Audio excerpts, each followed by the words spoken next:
Galera, o Brasil tem memória curta e seletiva.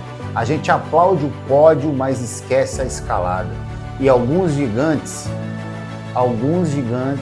simplesmente desaparecem na neblina do tempo. Fala família Balonati, Charles Xavier na área. Hoje a gente vai desenterrar uma história que vai explodir sua mente. A história de um titã brasileiro, o primeiro a pisar no palco mais sagrado do fisiculturismo mundial e que, por algum motivo bizarro, o Brasil parece ter deletado da memória. Fica comigo porque essa jornada é daquelas que mudam a forma como a gente vê nossos heróis. Se você curte história de superação de verdade, já deixa o seu like aqui para fortalecer. Bora pro vídeo.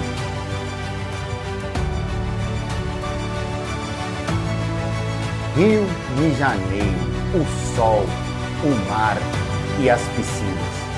Antes dos palcos e dos holofortes do bodybuilding, o universo de Luiz Otávio Batista de Freitas era outro.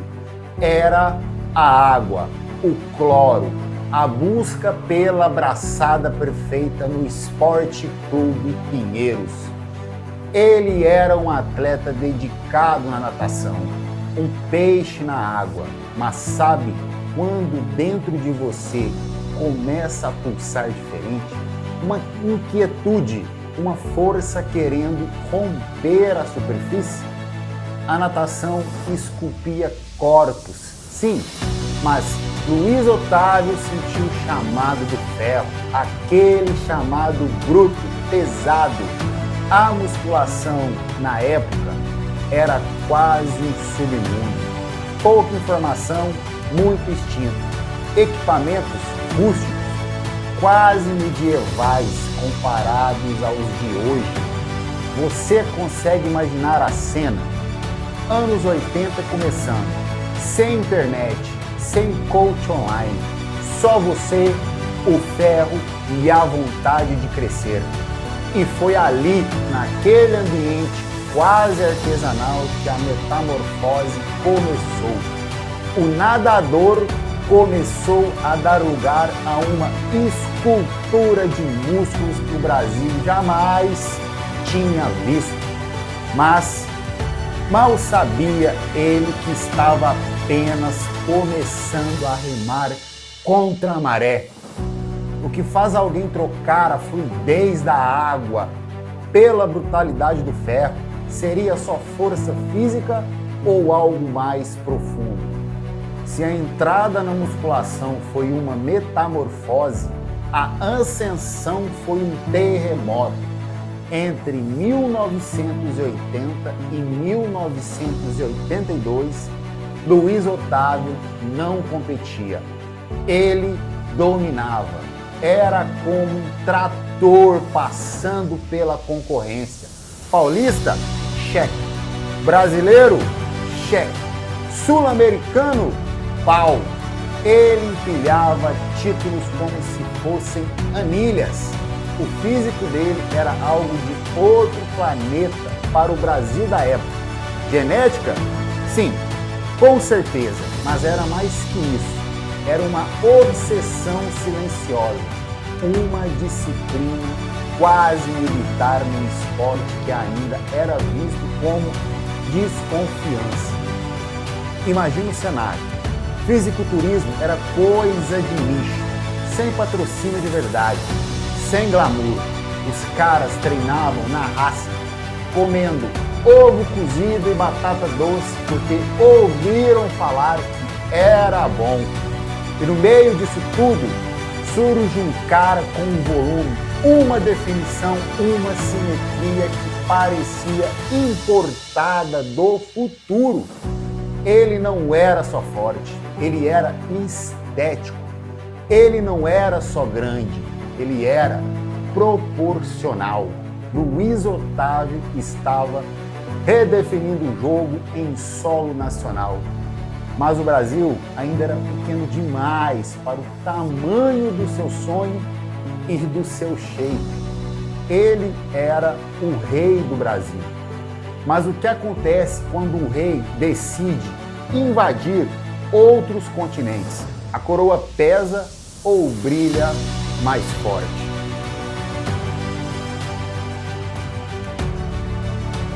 Todo herói tem sua queda.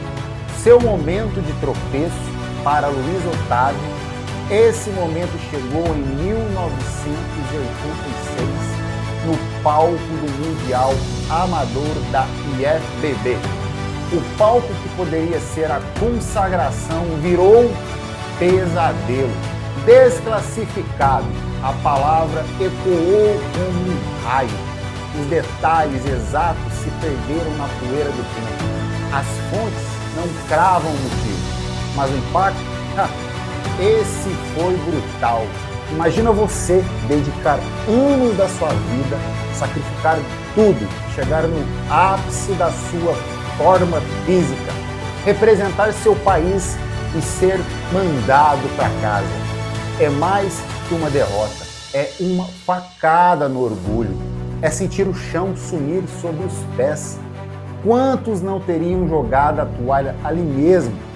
Quantos não teriam dito, chega, esse esporte não é para mim? Você já sentiu que deu tudo de si e mesmo assim o universo te deu uma rasteira? Como você levanta depois disso? Comenta aqui que eu quero saber. O sonho parecia ter virado pó.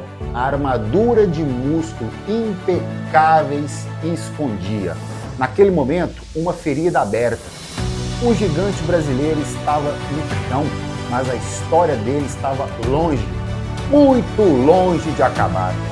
Porque às vezes a maior força não está em nunca cair, mas em como você se levanta. E a volta de Luiz Otávio seria mais épica do que qualquer um poderia imaginar.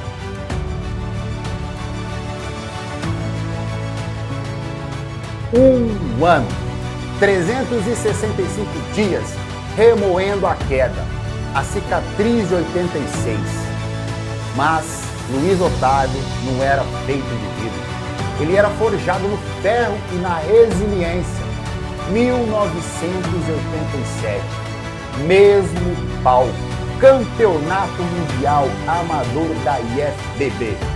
A chance da revanche, não contra os outros, mas contra si mesmo, contra o fantasma da desclassificação. Ele voltou maior, mais denso, mais focado, com sangue nos olhos de quem sabia que aquela era a hora de calar os críticos, de provar para si mesmo que a queda foi só um impulso para um salto ainda maior. Ele fez campeão mundial amador de 1987, a redenção. O grito entalado na garganta finalmente saiu.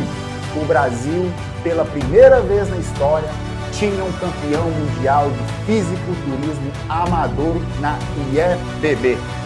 Isso era gigantesco.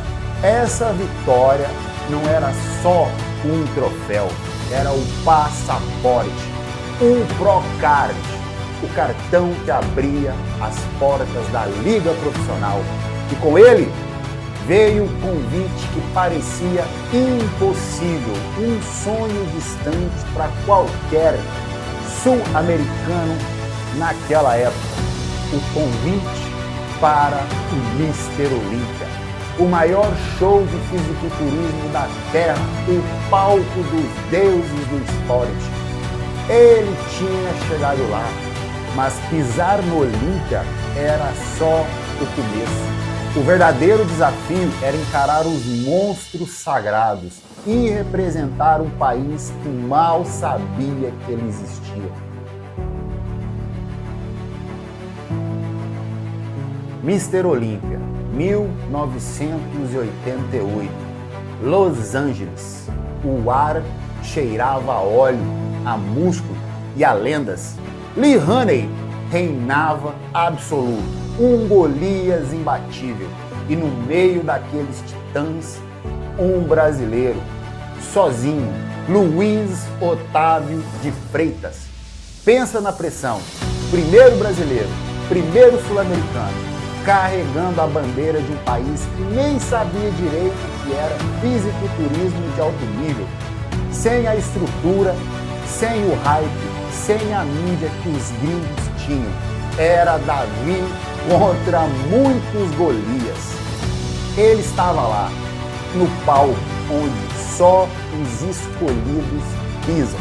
O resultado final, ele não chocou o mundo com a colocação, mas a vitória dele não estava no scorecard. A vitória estava em estar lá, em quebrar a barreira, em mostrar para o mundo que sim, o Brasil também podia forjar gigantes. Aquele momento, aquela participação solitária foi a semente, a faísca que, anos depois, ajudaria a incendiar a paixão brasileira pelo fisiculturismo que a gente vê hoje. Ele abriu a porta. Quantos atletas hoje sonham com Olímpia sem saber quem foi o primeiro a chutar essa porta e mostrar que era possível? Ele competiu em 1988, um marco, um feito histórico. Mas a história, como a gente sabe, às vezes é ingrata com seus pioneiros. Um campeão mundial amador, o primeiro brasileiro no Olímpia. Uma história de cinema. E o que aconteceu depois? Silêncio. Ou quase isso. A falta de mídia na época, a falta de interesse do grande público por ter um esporte estranho, tudo isso contribuiu para que a história de Luiz Otávio fosse abafada, esquecida, como se aquele shape gigante gritasse num palco vazio, sem ninguém para ouvir. Por que a gente faz isso? Por que heróis sem holofote, sem o glamour do futebol, somem na nossa memória coletiva? Será que a gente só valoriza o que a TV mostra todo dia? Quantos outros Luiz Otávios existem por aí, em outros esportes, em outras áreas, pioneiros esquecidos esperando que alguém conte sua história? Ele pode ter sumido dos grandes jornais, mas não sumiu da memória de quem vive o esporte. Os atletas, os treinadores, os verdadeiros fãs, esses sabem, esses respeitam. Mas o resto do Brasil, está na hora da gente acordar, não acha? O legado dele não está só nos músculos ou nos troféus, está na porta que ele abriu. E essa porta a gente tem a obrigação de manter aberta e iluminada. Fala, família Balonade, que essa foi a história de Luiz Otávio de Freitas, um gigante que enfrentou a água, o ferro, a desclassificação, o mundo e principalmente o esquecimento. Ele não foi só o primeiro no Olímpia, ele foi a prova de que a determinação brasileira não tem limite. O legado dele vive em cada atleta brasileiro que sonha alto hoje. E a nossa missão aqui no Balonade é não deixar que histórias como essas morram, é jogar luz sobre esses heróis. E aí, curtiu conhecer a história desse monstro? Então fala o seguinte, comenta aqui embaixo, respeito eterno Otávio, para mostrar que a gente não esqueceu.